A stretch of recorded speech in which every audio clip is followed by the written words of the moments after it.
Mount Joy, a Philly-based band that counts the Eagles' Jason Kelce among its growing legion of fans. Suburban Philly native Matt Quinn is the lead singer, always open to enhancing the creative process. You know, I am not a huge drinker, but I smoke weed, and I think I do it in the same way, like talk about letting your hands go. I think there is, like, when you're trying to truly free associate and maybe kind of unlock your subconscious in that way. We'll get more into the head of Mount Joy's Matt Quinn, including his huge 76ers fandom, next on Fresh 24. Sixers lock all windows and doors. For the record! Yeah!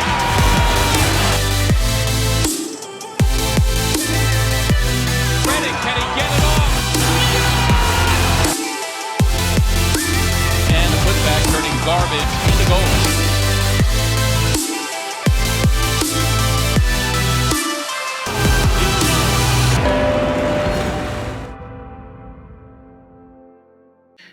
Matt Quinn, Devon, Pennsylvania, Conestoga High School, lead vocalist for the great band Mount Joy.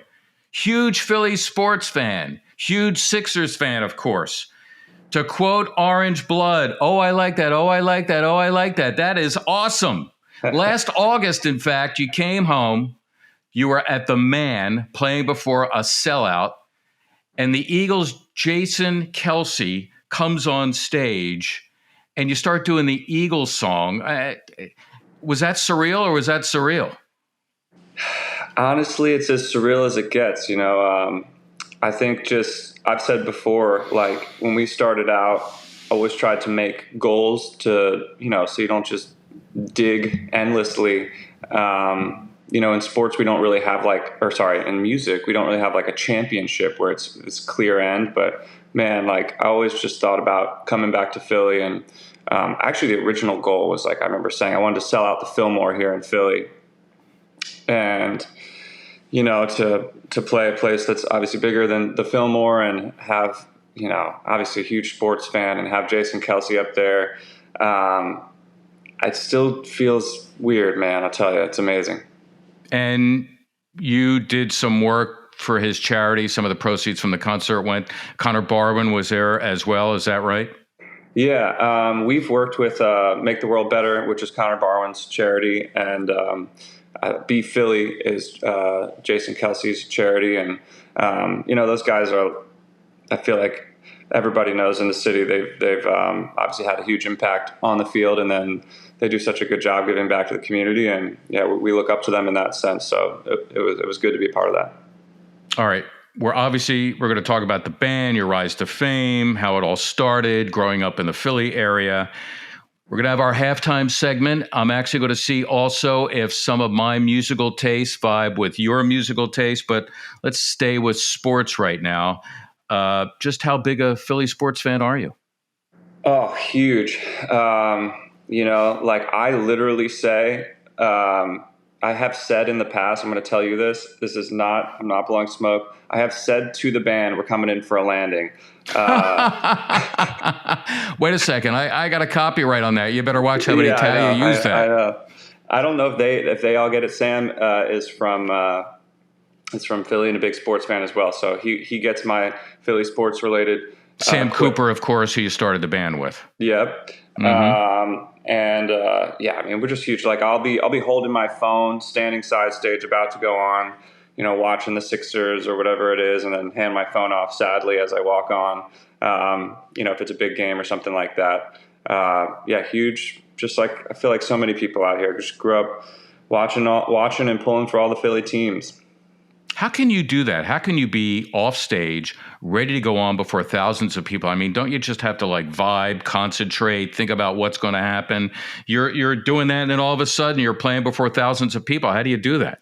I think for me, what I learned is like personally is just staying like as calm and as normal as we are now, and then just someone hands me a guitar is like the best way for me to perform, is to just like, I'm not like attached to wires up there getting slung all across the it's not a very physical performance for me. So like I just want to be, you just as if I'm in your living room kind of thing. So I feel like it's better for me to be like, this is what I would be doing. The Sixers are on. It's almost a bummer these people are interrupting my Sixers game. We're going to be delayed until after the final 10 seconds. Yeah, exactly. Oh man, we've had some ones where, the Eagles Super Bowl run, we played a show that it was fourth down. I don't know if, I'm sure people remember, but the Julio Jones incompletion in the end zone there, a moment where they don't win the Super Bowl if that play doesn't happen. And we walked on, like I had to walk on the stage before the play. And I've got my friend is standing there, and I just said, just give me a thumbs up. And we're about halfway through the first song, and he's going nuts side stage, and I'm like, yes, just playing. It gives you juice. So we've had great moments with it. Wait, dude, you're a rock star. Can't you be another minute late? I mean, the world revolves around you, right? We always try to. I actually just am such a fan of music that we are, and now hopefully fans don't get on me for this if we're not. But there is a reason if we're coming on the stage late. It's like people aren't getting checked in fast enough or something. I don't get the whole, people paid and you're only there for so long. Play for as long as they'll let you, kind of thing. So. Well, I know you're a big Bruce guy, and we know Bruce will be up there, 2.5, 3 hours sometimes, right? Yeah, I should say, I think for us right now, we're probably not playing as long as Bruce, but he's got the catalog and the energy and he got it all. So he can go forever. You'll get there. Did you play sports growing up? Yeah, I played soccer, played a little football. I played some basketball. I'm pretty tall, but I was never any good at basketball. Love the sport. That one was the sad one. That was like my, I wish I could have been better at basketball, but couldn't shoot it. So that makes it tough. So you watched others shoot it, including the Sixers. What are your earliest Sixer memories? I wore my Sixers Iverson Slam cover. I see it. Yeah, I just Iverson's probably my earliest memories. Just was such a huge fan of him, and I feel like he's one of those guys that'll obviously go down in history, but he just matched the energy of the city so well, and I was dribbling between my legs out of bounds. Everybody was wanting to have the step back that he had through the legs, and those are probably my earliest memories. Obviously, the 2001 team. I remember just got off to such a good start and stayed hot, and that was maybe my, probably everyone's favorite Iverson team. Did you ever meet him or any of the Sixers at any point? I've never met a Sixer now that I think about it. No, I never met a Sixer. We got to make that happen. That would be awesome. I feel like I'm meeting a Sixer. Like you're a part of this whole thing. Like I feel like thanks. This is. Yeah, I'm just the fat kid who grew up in Northeast Philly thinking that I'd be the announcer for the Sixers one day, and it actually happened. Don't ask me how, and now that I'm retired, I can't believe it happened, but it's all about you and not about me, but we could talk about that another time. What are your thoughts about Joel Embiid and winning a championship? Yeah, I think Embiid in a vacuum is totally capable of winning a championship. I think, people get upset about losing in the playoffs, which they've done, but I think he's an unbelievable player, and I think it just takes getting hot at the right time. I think the Miami Heat have shown that over and over again, where it's like you just got to be playing well and together and making shots. I think that it's such a, I don't know, even watching college basketball, it's like it's always a make or miss thing, but I feel like if the Sixers get hot at the right time, there's no reason that they can't win. I like the idea of Nick Nurse coming in, and maybe that just shoots some life into the legs, and they play a little faster. Maybe, I don't know. I feel like they've played. I don't want to get too pretending I know about basketball, but I think they just maybe played it a little slow in the past, and obviously having a giant MVP center, you maybe have to slow it down a little bit. But I think they, maybe they speed it up, play a little more defense, and who knows. Yeah. Favorite Sixer of all time? Ooh. I feel like I have to say Iverson. I'm wearing an Iverson shirt. Yeah. But I love Embiid too. He's been so amazing, and in his own way, he's such an amazing character, and man, he's so funny. They're both up there for me. Any similarities between good chemistry and what it does for a band, and good chemistry and what it does for a sports team?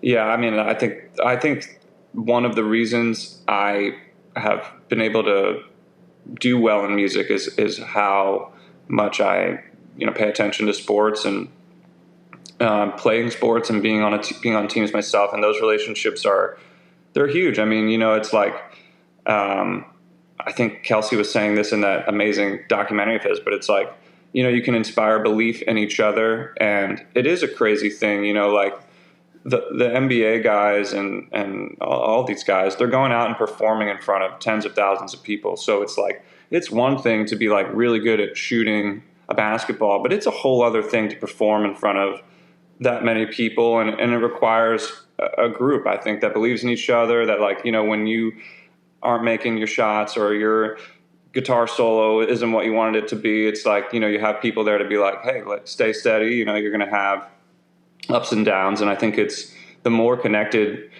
in music in so many ways. We improvise. So there's literally things where you're trying to communicate without talking. And if you've worked with people, or their tendencies or what they like to do, or how they like to even signal that maybe they're kind of running out of gas on a solo or something, it's like, and then, obviously it's your job to pick them up or do whatever it is. So I just think, and we're building that all the time, and working on that all the time musically. And I know in sports, you can see the teams that are connected. When the bench gets up and gets excited, like that stuff matters. I think anyway. I've never played in the NBA, but I think it really does matter.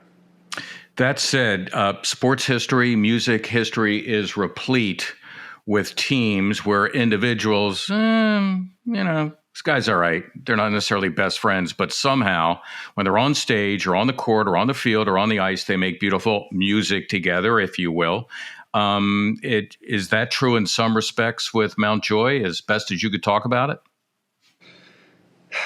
Yeah, I mean, I think there's micro, like just days, right, where there's a disagreement, or maybe you are mad at somebody because a joke that landed sideways at your expense or something like that, and but then, when you walk out on the stage, there's that adrenaline rush, and I think a lot of that stuff just goes away. I think, to me, my perspective on that is that, those two people are still probably going to be beefing when the game is over, but your body just gets filled with adrenaline, and those sort of chemicals take over, and who you are as I guess an athlete or a musician, I think is that chemical rush in so many ways, and you kind of reach that flow. And yeah, I mean, if you're good enough at what you do, then it probably doesn't matter. You're able to overcome it.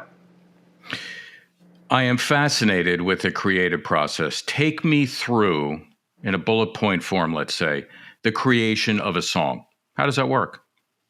Yeah, I think the annoying answer is it depends. But I think for the most part, it's really just like last night. Like it's me sitting here in Philly with a guitar, just playing. I always try to remember, like, I think the easiest record to make is your first one. Because you're pulling from all the times you ever sat on the couch and strummed and were like, that's nice. Like, what's that? All the exploration you've ever done in your life leads up to this one moment. And so you're pulling from years worth of work. Whereas like now there, have some old songs, but for the most part, you're just creating, and you're doing it in a tighter and tighter time frame. So it's really just sitting for me, it's just sitting, playing guitar like I love to do. That's what that's what got me here, I think. And I'm just playing and sort of free associating at the very beginning. Just no TV. I usually put my phone on voice record, but so I can't really see it. And I'm just playing for the love of music and letting my hands go and all that stuff. And then occasionally you'll come across something and you'll think to yourself, there's something here. And then you it's like a rabbit hole. You just sort of start singing the same thing over and over again, and then another thing maybe comes out of that. And then, for us, once I sort of hammer out okay, I've got a little something I can play on acoustic guitar.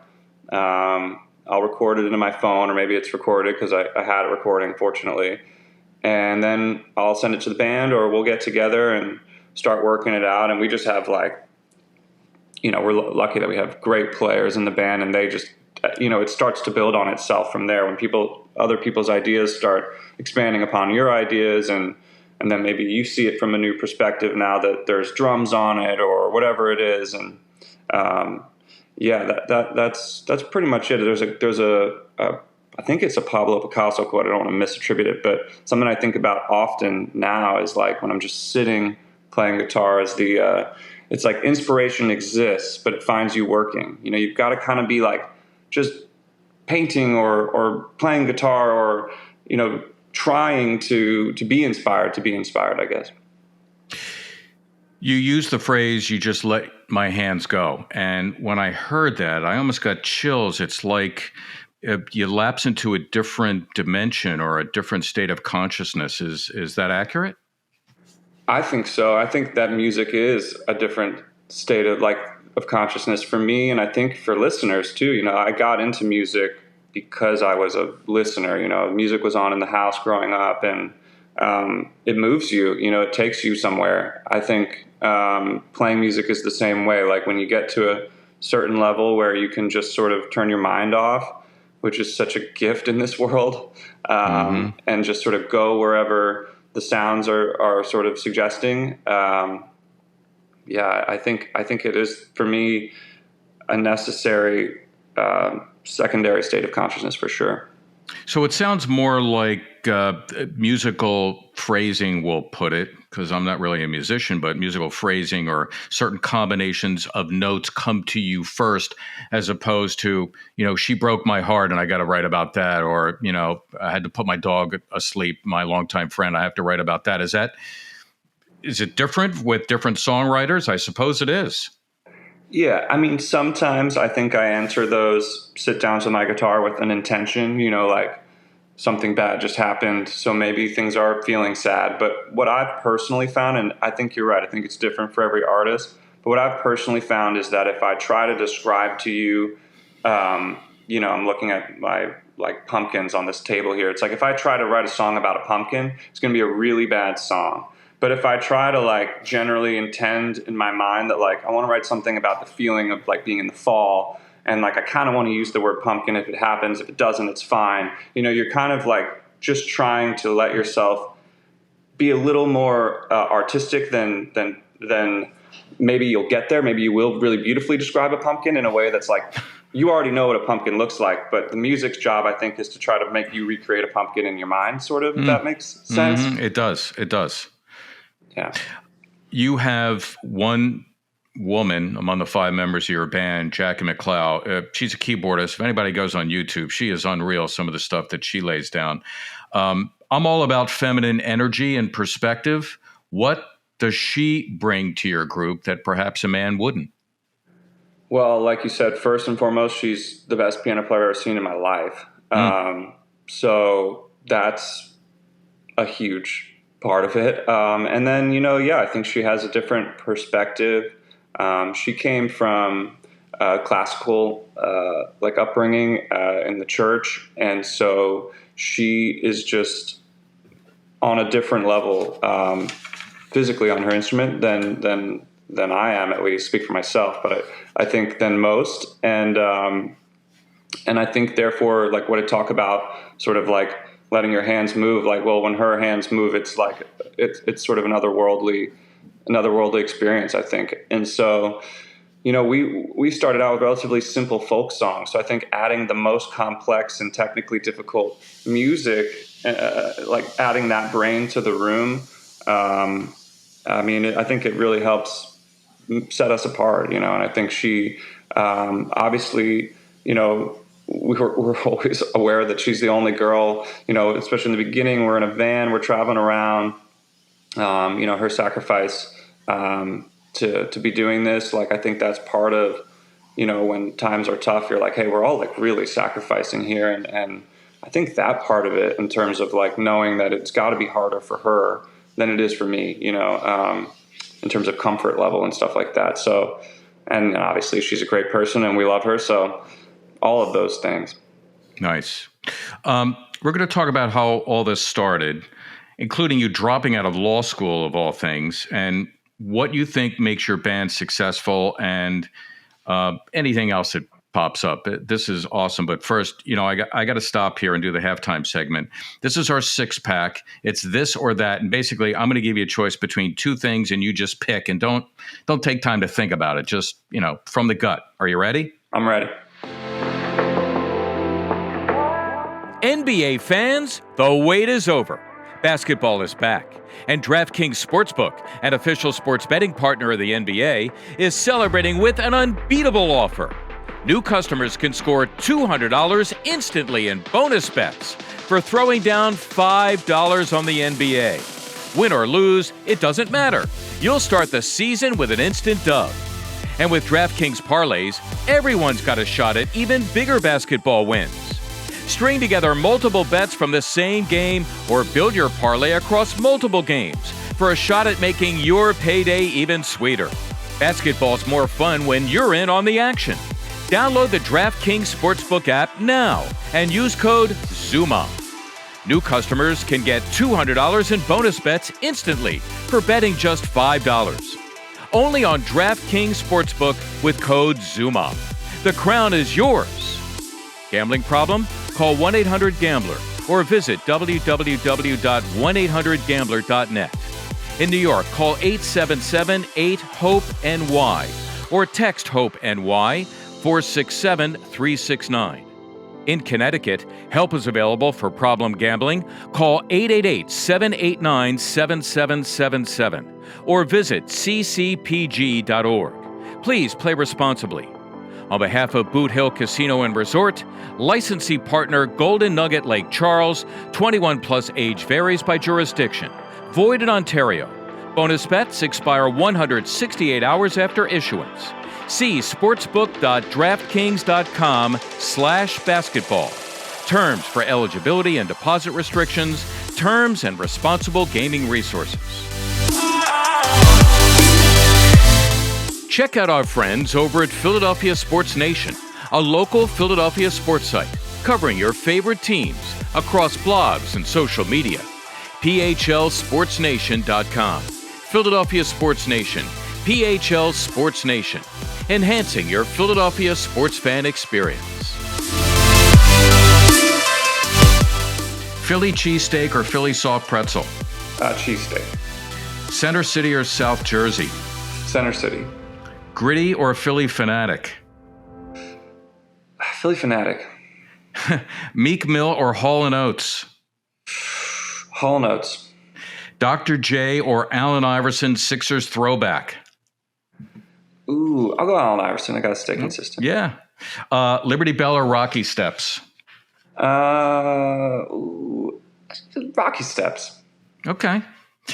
I was really excited about this one. I'm going to give you a handful of artists from my music library, and you tell me if you have them in your music library. Are you ready? Okay. Yep. Burna Boy. Nope. You know Burna Boy, of course, right? I know you know Burna Boy. I think so. He's reggae, like heavily, like hip hop, heavily influenced by reggae. Okay. Pat Metheny. No. Jazz guitarist. Red Hot Chili Peppers. Yes. Tame Impala. Yes. The Roots. Yes. Speaking of Philly. Oh, yeah. Well, that's, you know what? I feel pretty good about 3 out of 5. And I could have gone really, I don't know. Do you like old school stuff? Do you like classic rock, that kind of stuff? Yeah, for sure. All right, I'm going to tell you my Paul McCartney story, and I've told this before, but I have a reason for telling it. I was working out. I was still announcing the Sixers games. I'm at a Four Seasons in Washington, D.C., and I look over, and I'm on a treadmill, and 2 treadmills over is Sir Paul, and he's listening to music, and I'm saying to myself, who is he listening to? All right. Who are your go-tos and why? You just got to kick back and chill, and this is who I go to. Who is that?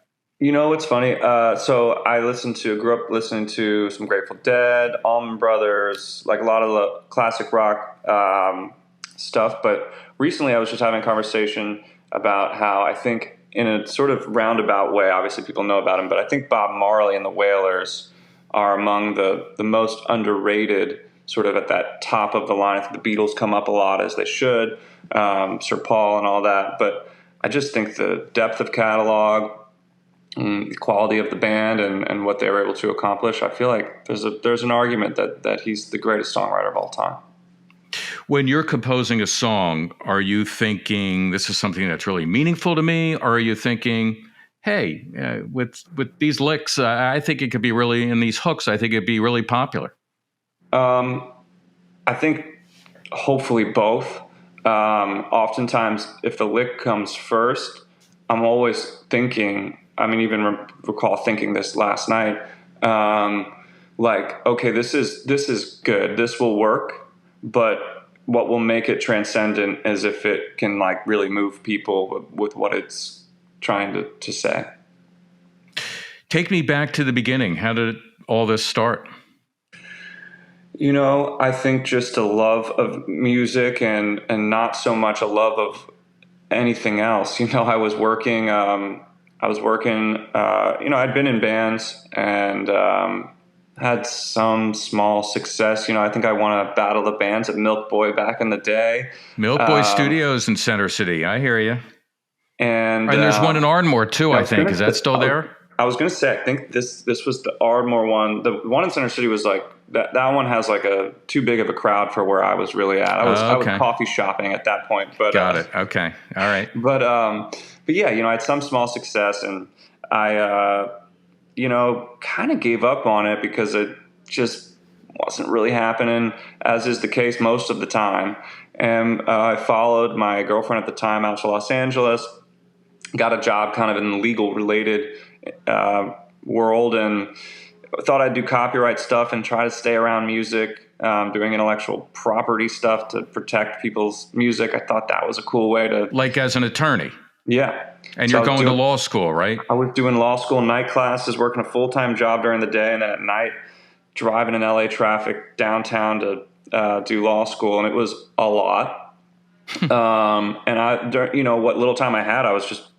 Music has always been my sort of Prozac, if you will, and so I was playing guitar as much as I could, and these songs started popping out, and I was there with Sam, who, you know, just kind of was there also chasing a job.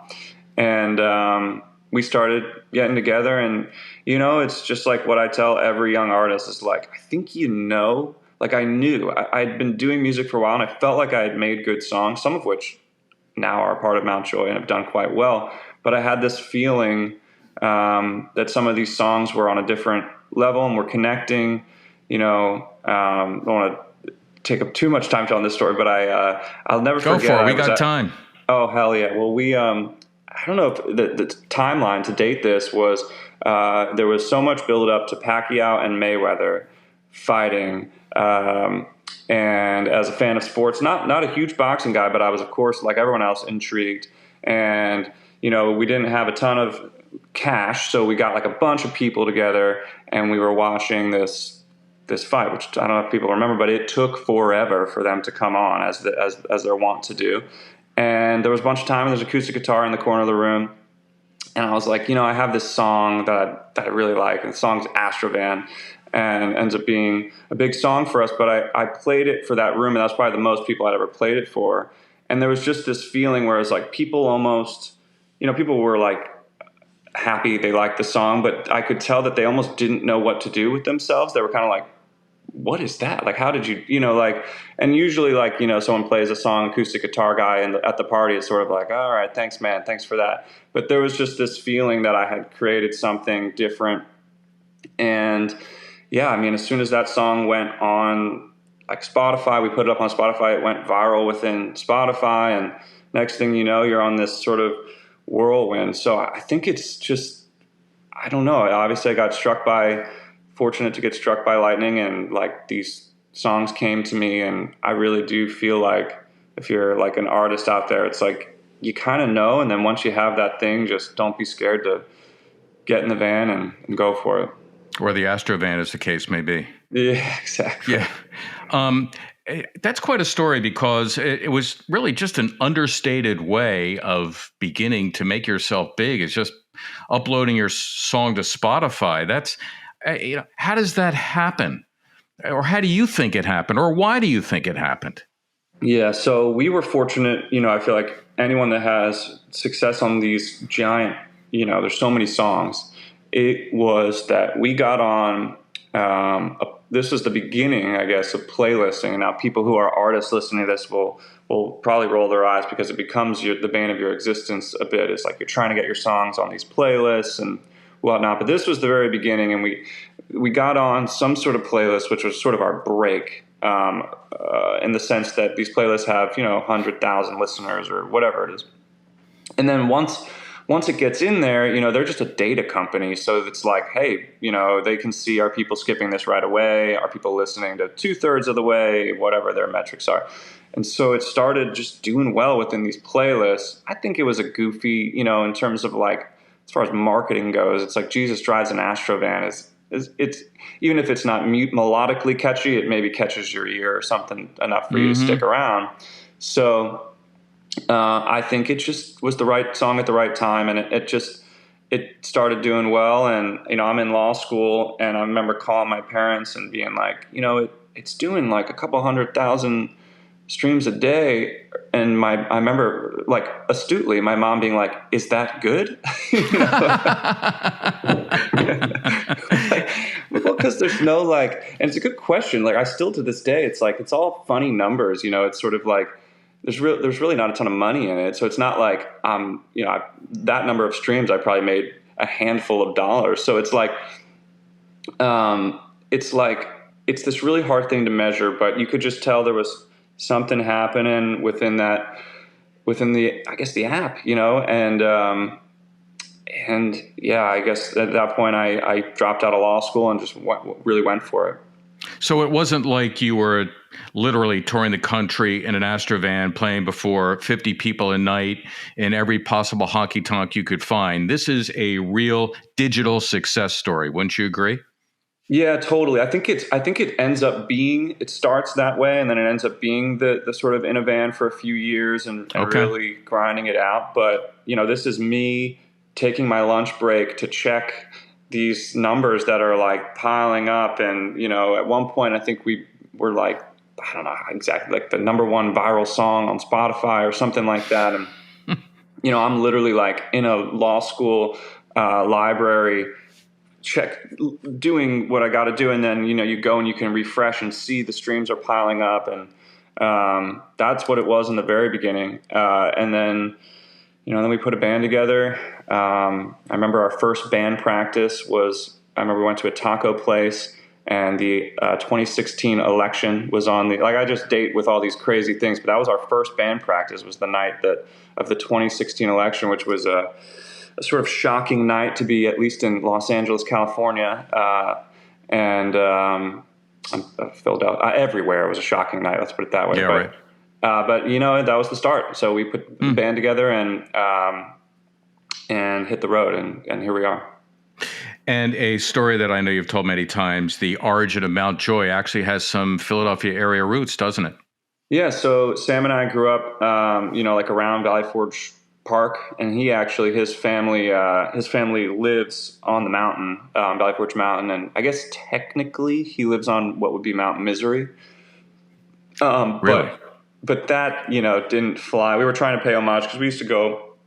The first songs I made in high school, I would go and his brother had a little 4-track or whatever recorder, and we would go up there and we would make songs about the stink bug invasion and all that silly stuff that was happening in our area. And so we were trying to pay homage to that. So we were like, oh, should we call it Mount Misery? And then it was pretty easy to be like, we could just fudge it and say Mount Joy it's a slightly lighter name. You've been described as an alternative rock or folk rock band. How would you describe Mount Joy? Yeah, I think the cool thing about Mount Joy is that we've done enough things now where, like, we feel like we can make anything on this next project. And, like, that's sort of always been the goal, is, like, you were naming bands, and I'm a fan of everything. Like, I really am. And, like, I enjoy so many different styles of music, and I really don't want to get painted in because it's so much harder. I feel for artists that are just like, oh, I'm just a folk artist, and I feel like that's so limiting when you do sit down with your guitar. It's like, so really I would love for people to just someday do enough to be thought of as sounding like Mount Joy, and then like that be its own thing. Like I think when I think about the Grateful Dead, what I love about bands that reach that level is like there are bands that sound like the Grateful Dead, but it covers a lot of genres. But I think the goal is to build something over time and have a catalog that is its own sort of genre, I guess, in the way it combines others. We were talking earlier about the creative process and songwriting, and you had mentioned the phrase, you let your hands go and you're almost in like some sort of an altered state. Speaking of altered states, alcohol, cannabis, what do they do to the songwriting process? I am not a huge drinker, but I smoke weed. And I think I do it in the same way, like you talk about letting your hands go. I think there is, like, when you're trying to truly free associate and maybe kind of unlock your subconscious in that way, I think it can be difficult sometimes to do that if you're overthinking things, if you're thinking things like I think the deadly things to think about are like, are people going to like this? I think you're always sort of gauging that, of course, but like in the sense of like, this has got to be a big song or this or that. I think like the goal is to just like make something that you feel like is worth chasing. And then I think weed can really help me to sort of like break down that first ego barrier where it's sort of like, oh, like this is going to make so much money, or like a track like this or something, whatever. It's like all that stuff I think is really antithetical to just like why people listen to music. Like and I think at the end of the day, it's like, I'm just trying to be an artist and I think like it's probably true for sports as well. It's like, I'm sure smoking weed before the game is probably not a good, for your athletic ability. But I bet for some of these guys, like, we've watched people come in and really struggle with the yips and stuff like that. It's like, I always think about like, how hard it would be. Those guys they're so young. They have so much pressure to be this thing. But the best way to be good at what you do is to not think about any of that stuff and just go play basketball or just go play music. And people have already determined that you're good enough, that you can, if you just go do it. So I think for me, I don't have to go run sprints up and down a court. So I can smoke a little bit of weed and sort of forget that I'm this artist in this particular moment of my career and trying to reach these certain goals or whatever, and just sort of play music because I love to do it. So if you compose something while you're high, do you sort of have to self-check yourself and come down from being high and see if it still resonates with you?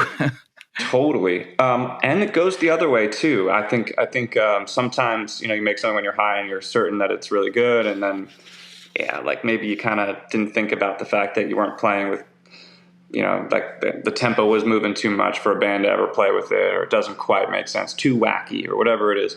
But I also sometimes go the other way where I will make something sober and then smoke weed and listen to it and kind of realize like, you know what, this lacks a spirit. This is too much of, this is too commercial or something like that. It's not moving me when I'm high. Then like, I sort of am like, this isn't going to be what I want. For those unfamiliar with the music business, it's not just you and four bandmates, it's a host of other people. Just give us an idea as to I hate to put it this way, but the Mount Joy, Incorporated part of things. Yeah, so, we've got a manager who has people that work for him who do an amazing job. And then, at various times we've had, right now we're free agents. So anyone watching this, no, but record labels who obviously are helping to deal with all the Spotify stuff, and then a booking agent who's helping us book shows, and she's been with us. And, we're fortunate we've had a lot of the same people from the very beginning, and feel like we have good continuity, and everybody kind of knows each other really well, and it's become kind of this big family. And it doesn't get done without those people. I mean, definitely when it reaches the point that we've been fortunate enough to reach, it's a business too, for sure. And we're fortunate to have good people.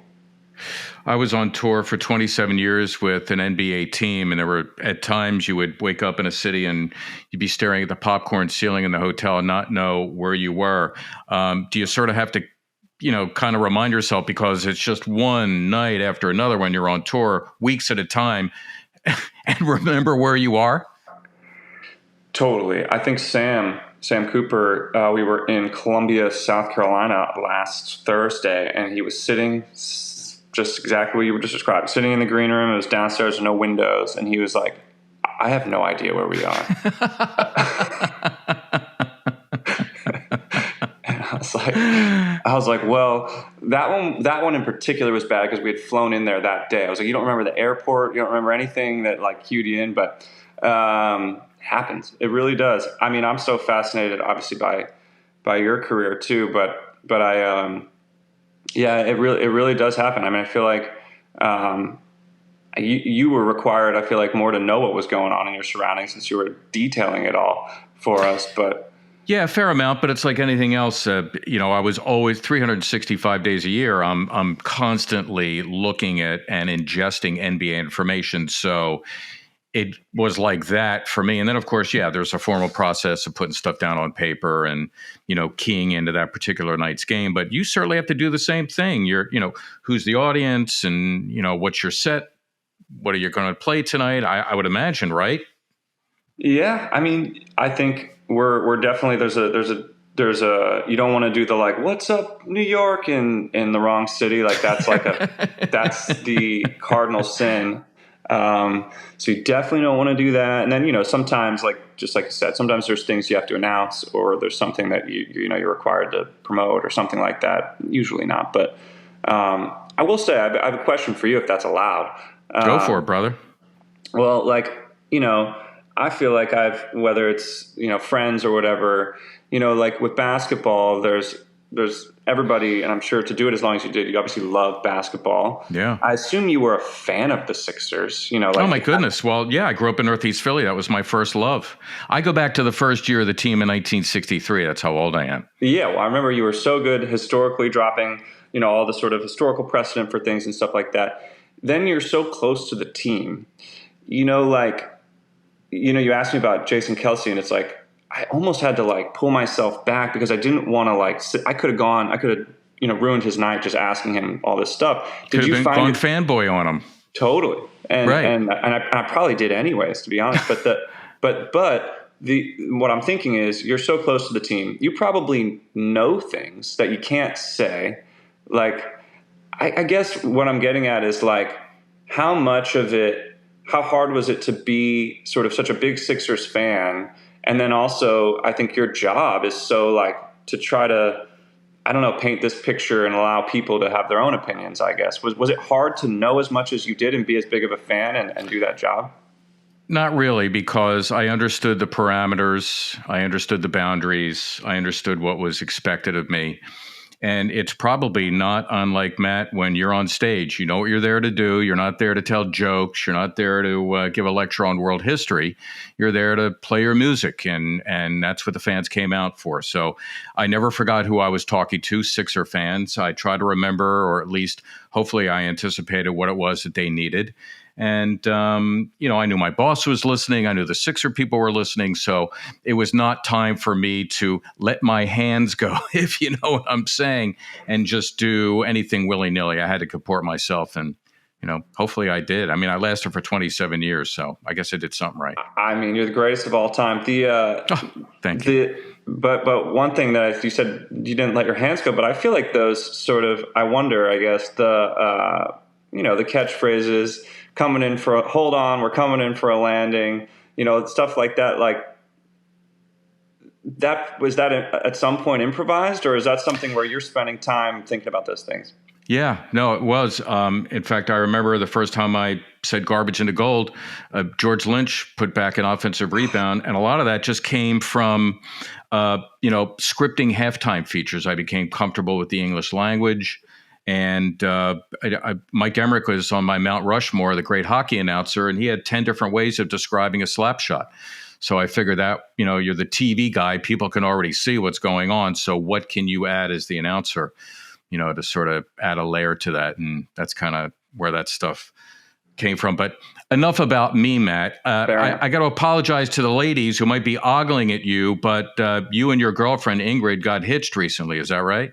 I did. I just recently got married, which is amazing. We opted for the small backyard thing, and we're super pumped. It was amazing. Why is she the girl for you?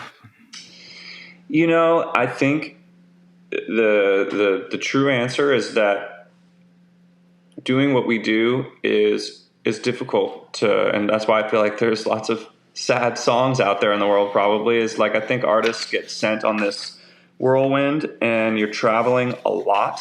And I'm not to bring it back to you, but I do wonder, it's like eventually it's hard to have a family. It's hard to have people who are stationed here or whatever waiting for you to come back. And so I think seeing the way she loves the band, she sort of Ingrid is just sort of attacked the Mount Joy thing as though she's a part of it, and in a way where she now we get to have her out a little bit, which is nice. But she just, I think, obviously the reasons of I love her and she loves me and we have this great relationship, I think we make each other better, all of those things. But then also just seeing the way she supported what I was doing, and obviously she has her own career as well. But I think that was a huge part of what made me feel very quickly oh, this is the one. Don't screw this up, Matt. Right. She's not just hooking up with you because you're Matt Quinn and you're Mount Joy. She's hooking up with you because you're Matt Quinn and you weren't necessarily anything at the time. Let me ask you a question now. What's next for Mount Joy? We're about to go on tour. We've basically been on tour. I'm on a little bit of a break. I leave on Sunday for Toronto. And hopefully can bring Siakam back with me or something like that. But back on the road starting in Toronto on Monday. And you're going international too, right? Is that your first time? Yeah, not our first time, but definitely the biggest shows over there for us that we've ever played. Opening up for a band, Greta Van Fleet, that's doing arenas over there. So we'll get to play in front of a lot of people. And so basically gone and leave on Sunday, and then I'm pretty much gone till Thanksgiving. I'll be coming home from Europe. And it's just been such a great year of touring for us. And then we'll hopefully finish strong here. This is the playoff push, as you will. Matt Quinn, Conestoga High, Mount Joy, off and running, making music a career. Thousands of people, now millions of people love you just from the Astrovan song. What a life. What a thing. Thank you, my friend, for joining us. We greatly appreciate it. Hey, thank you so much. What a thrill. Such a huge fan of all the times you've shouted into my living room and made my family jump up and down. So thank you so much. You got it, my friend. Hey guys, thanks for listening to this episode of Fresh 24. Please subscribe, rate, and review wherever you get your podcasts.